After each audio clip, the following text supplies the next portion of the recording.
So the next fourth method of apportionment of joint cost is contribution margin method. നിങ്ങൾ contribution എന്താണെന്ന് പഠിച്ചിട്ടുണ്ട്. That is sales minus variable cost ആണ് contribution എന്ന് പറയുന്നത്. And contribution margin method അനുസരിച്ച് നമ്മൾ joint കോസ്റ്റിനെ ഡിവൈഡ് ചെയ്യുന്നത് ജോയിന്റ് കോസ്റ്റ് എന്ന് പറഞ്ഞാൽ എന്താ, ടോട്ടലി വരുന്ന കോസ്റ്റ് അല്ലെ, ടോട്ടൽ കോസ്റ്റ്, ഒരു പ്രോഡക്റ്റിന്റെ total cost. So total cost can be, ഈ കോൺട്രിബ്യൂഷൻ മാർജിൻ മെത്തേഡിൽ പറയുമ്പോൾ ടോട്ടൽ കോസ്റ്റ് വരുന്നത് രണ്ടായിട്ടായിരിക്കും പറയുന്നത്. That is marginal cost, variable cost എന്നും ഫിക്സഡ് കോസ്റ്റ് എന്നും രണ്ടും രണ്ടായിട്ടായിരിക്കും, സെപ്പറേറ്റ് ആയിട്ടായിരിക്കും പറയുന്നത്. പക്ഷെ ഇതുവരെ നമ്മൾ വന്നിരിക്കുന്ന കോസ്റ്റ് ടോട്ടൽ കോസ്റ്റ് ആണ് തന്നെ, ജോയിന്റ് കോസ്റ്റ് എന്ന് പറഞ്ഞാൽ ടോട്ടൽ കോസ്റ്റ് തന്നിട്ടുണ്ടാവും. പക്ഷെ ഇവിടെ നമുക്ക് രണ്ട് തരത്തിലുള്ള കോസ്റ്റ് തന്നിട്ടുണ്ടാവും. ദാറ്റ് ഈസ് മാർജിനൽ കോസ്റ്റും fixed cost. We know that marginal costing ടെക്നിക്കിൽ രണ്ട് സെപ്പറേറ്റ് ആയിട്ടാണ് കോസ്റ്റിനെ നമ്മൾ ട്രീറ്റ് ചെയ്യുന്നത്. ഓക്കെ, സോ മാർജിനൽ കോസ്റ്റിനെ നമ്മൾ ഡിവൈഡ് ചെയ്യുന്നത് ഈ ഓരോ പ്രോഡക്റ്റ്, ജോയിന്റ് പ്രോഡക്റ്റിന്റെയും ക്വാണ്ടിറ്റി എത്രയാണ്. ഇപ്പൊ 100 യൂണിറ്റ് 200 യൂണിറ്റ് എങ്കിൽ 100:200, 1:2 എന്നുള്ള റേഷ്യോ അനുസരിച്ചായിരിക്കും ജോയിന്റ് കോസ്റ്റിനെ, മാർജിനൽ കോസ്റ്റിന്റെ ജോയിന്റ് കോസ്റ്റിനെ ഡിവൈഡ് ചെയ്യുന്നത്. ഓക്കെ, ദെൻ ഫിക്സഡ് കോസ്റ്റിനെ ഡിവൈഡ് ചെയ്യുന്നത് കോൺട്രിബ്യൂഷൻ, ഓരോ പ്രോഡക്റ്റിന്റെയും കോൺട്രിബ്യൂഷൻ കിട്ടുമല്ലോ, അതിന്റെ റേഷ്യോ എടുത്തിട്ടായിരിക്കും ചെയ്യുന്നത്. ഓക്കെ,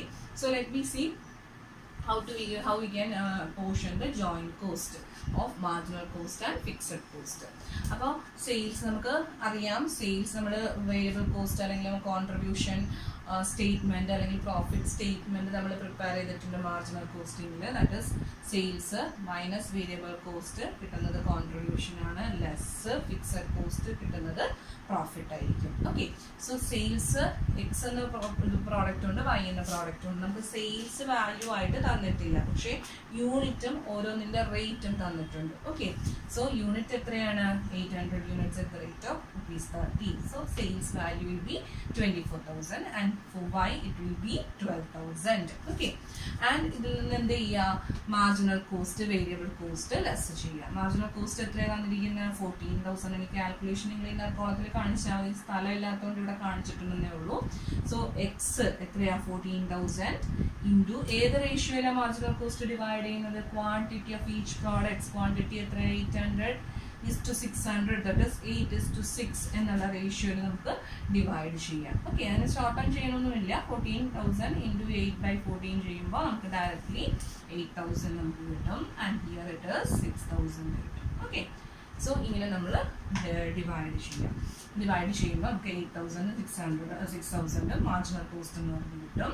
ആൻഡ് എന്ത് ചെയ്യുക, ഇതിൽ നിന്ന് അത് മൈനസ് ചെയ്യുന്നതാണ് എന്ത്, ലെസ് അല്ലേ, മാർജിനൽ കോസ്റ്റ് ആണ് എന്ന് പറയുന്ന കോൺട്രിബ്യൂഷൻ എന്ന് പറയുന്നത്. So here it is 16,000 and here it will be 6,000. So this is the contribution, 16,000 and 6,000. ഇനി എന്ത് ചെയ്യുക, less fixed cost. Fixed cost എത്ര വന്നിരിക്കുന്നത്, ക്വസ്റ്റനിൽ തന്നിരിക്കുന്ന ഫിക്സഡ് കോസ്റ്റ് എന്ന് പറയുന്നത് ഇറ്റ് ഈസ് 11,000. സോ 11,000 എങ്ങനെ ഡിവൈഡ് ചെയ്യണം നമ്മൾ, 11,000 ഇൻറ്റു ഏത് റേഷ്യോയില്, 16:6. So fixed cost is divided in the ratio of 16:6 എന്ന റേഷ്യോയിലാണ് ഡിവൈഡ് ചെയ്യുന്നത്. Okay, so 16/22. So here it is 11,000 into 6/22. Okay, so you can get the answer as 8,000 and 3,000. Okay, and ഇത് ഇനി minus ചെയ്യുക. Profitability statement അല്ല നമ്മൾ ചെയ്യുന്നത്, ഇത് minus ചെയ്യുക. So you will get the profit. Okay, so contribution margin method അനുസരിച്ച് നമ്മൾ ചെയ്യുമ്പോൾ മാർജിനൽ കോസ്റ്റിംഗിന്റെ ടെക്നിക്ക് ആലോചിച്ചാൽ മതി. Sales less variable cost will be contribution, less fixed cost will be profit. ഈ പ്രോഫിറ്റബിലിറ്റി സ്റ്റേറ്റ്മെന്റ് ചെയ്യുമ്പോൾ നമ്മൾ മാർജിനൽ കോസ്റ്റിനെയും ഫിക്സഡ് കോസ്റ്റിനെയും എങ്ങനെ ഡിവൈഡ് ചെയ്യണം എന്നുള്ളത് നമുക്ക് തന്നിട്ടുണ്ട്.